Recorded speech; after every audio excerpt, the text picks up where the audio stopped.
guys, and welcome back to another video. If you're new, please subscribe. Today I'll be showing you how to download and install Minecraft on your Windows 10 PC. So first of all, you want to go to minecraft.net/download.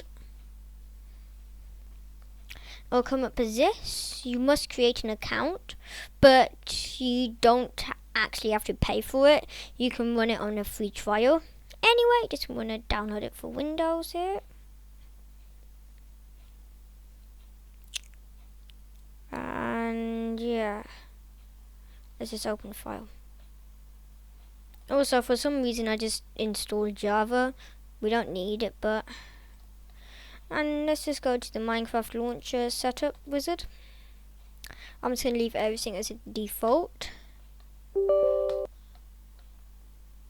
And yeah, I'm going to start Minecraft after closing the launcher. Finish.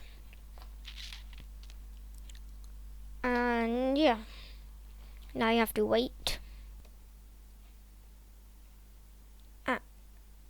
And also, I forgot my email. I forgot my password, so let's just quickly reset it before it installs. Okay, so Minecraft is currently installed, so just going to type your email and password and log in.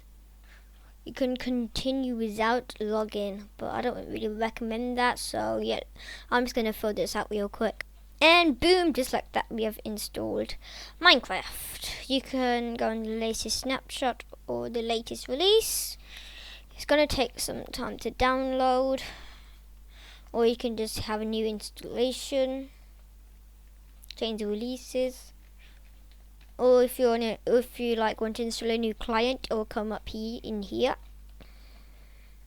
And yeah, that's all you need to know. Just click the play button, just install Minecraft, I guess, and good.